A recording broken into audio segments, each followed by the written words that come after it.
Hello and welcome to Youngstown Playlist, a show dedicated to highlighting local musicians right here in Youngstown, Ohio.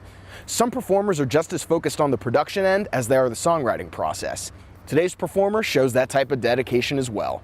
Here is John Saylor.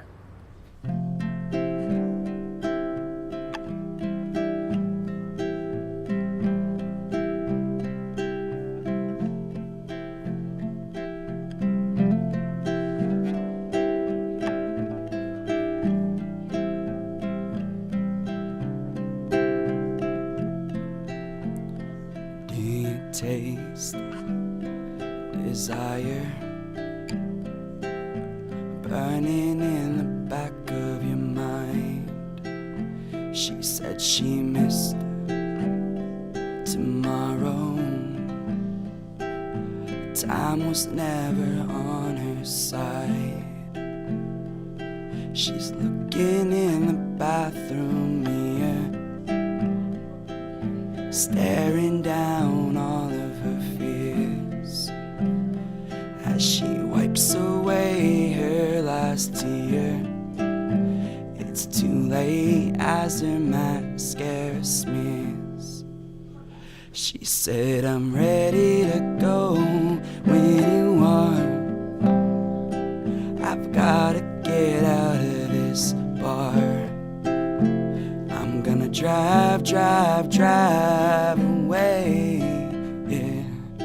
Let's leave this old place, Renee.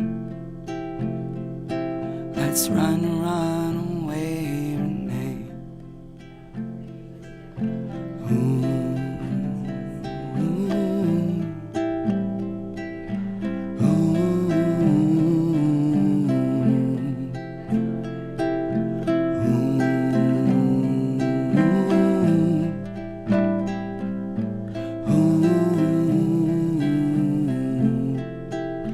She said she came from Pittsburgh and she doesn't know a way around here. She wants to hop on a plane, move away from the rain. She can't dry out around here. She can't dry out around here. She can't run around here.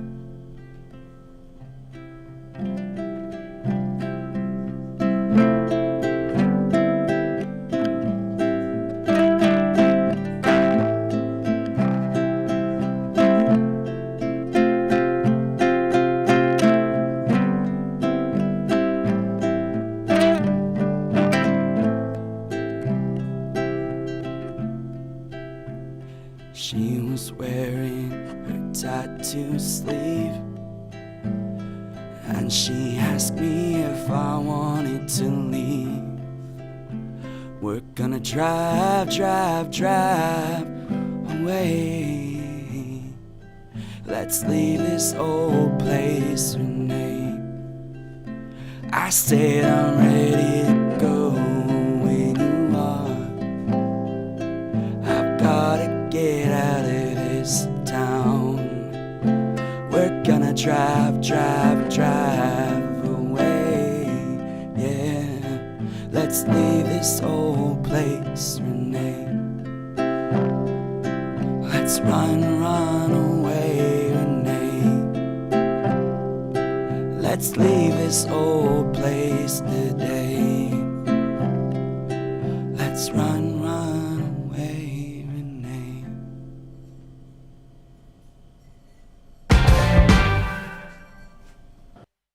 Tell us about the album that you just released this summer.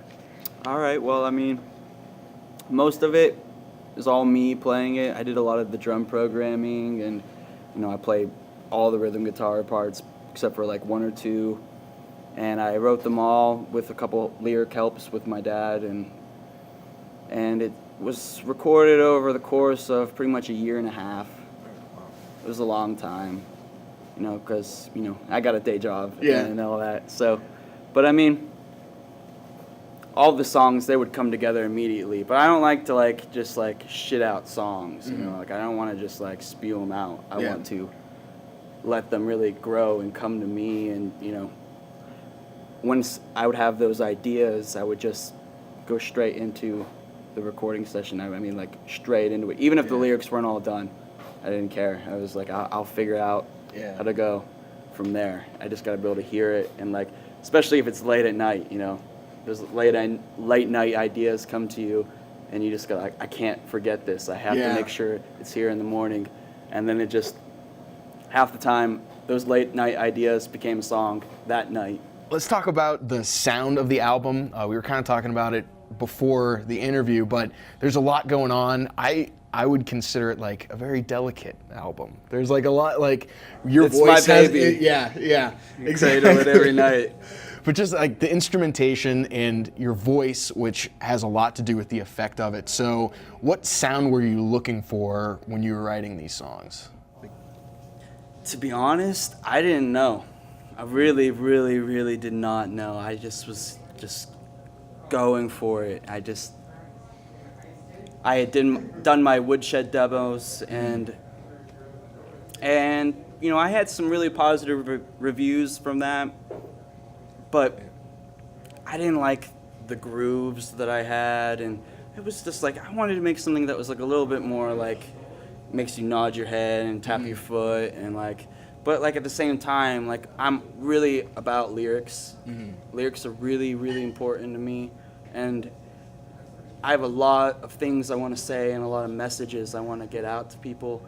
So that, I mean, that's always my most important part, you know, for me. It's just like, I want the music to feel good, and I want it to mean something. And then, you know, from there I go with where the song tells me. I don't try to like sound like anyone else. I listen to a lot of music. I mean, pretty much every kind of music, even garbage music, just to like know what they're doing. I mean, know what's going on in the world. I mean, because I mean, if you're completely just, you know, oblivious to what's going on around you, I mean, you're not gonna like win that way. You're not gonna be prepared that way. Very true. And you're not gonna know what other people like, because it's not about what you like all the time. I mean, it's not about that. I mean, music's not just for you. That's true. It's Once for you everyone. create it, it's out there.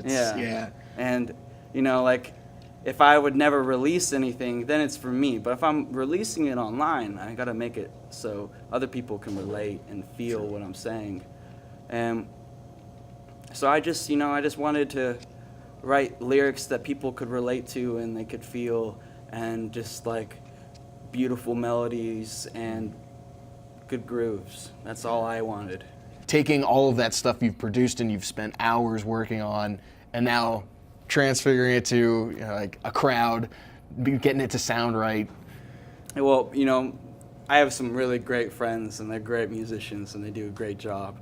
And we get pretty good response when we play these songs out live. But, you know, for me, as, you know, my super producer self in a way, it never quite meets the expectations, because there's so many layers, and there's so many like just like fine touches and these little things that I'm doing all the time, and like that most people probably don't even notice. But like I have these things that I'm just like, there's this one note and this 1 second of the song that always makes me smile. And you know, that's kind of really hard to recreate live. It's really, really hard, you know.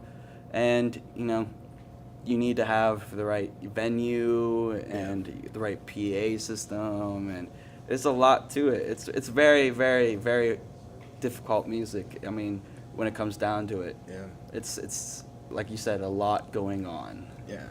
Do you prefer performing live over working on something in a studio? I love performing live because like the interaction with people, and like, and I love playing it, and like playing it with my friends, and like just doing the whole, you know, live thing. But nothing beats the studio for me. I love recording music and writing music. It's just like, I feel like I'm like a scientist, like probably a mad scientist, but I'm just like experimenting and just doing whatever I want, and it's just, it is what it is. And my creativity gets to be endless. Like there's no stopping the creativity and the art that I get to create. And that's what's so awesome about the studio. Yeah. That's our show. I want to thank John Saylor for stopping by and talking to us. I want to thank O'Donnell's in downtown Youngstown for letting us drop by at the last minute to shoot there. And I want to thank you for watching. If you like this episode, feel free to like our Facebook page, subscribe to our YouTube channel, and check out youngstownplaylist.com as well. See you next time. Like, comment, and subscribe. If you didn't ask for people to subscribe, did you really make a YouTube video? No, you did not. Was there any self-discovery when you're writing these songs? When I first wrote Tell Me, I had one of those moments where it was like an epiphany. I was Nice. like, holy shit, like, this is something I think is really good. You have those moments where you're just like, yes, this is something, like I have something here, I caught something. It's like fishing, like all you're doing is just sitting there all day with your pole, just like waiting and waiting and waiting, and finally you get something in it. Sometimes it's just like this little, Yeah. but I got something big that day. I had a big catch. It was like one of those ones you want to take a photo with, It's like, yes.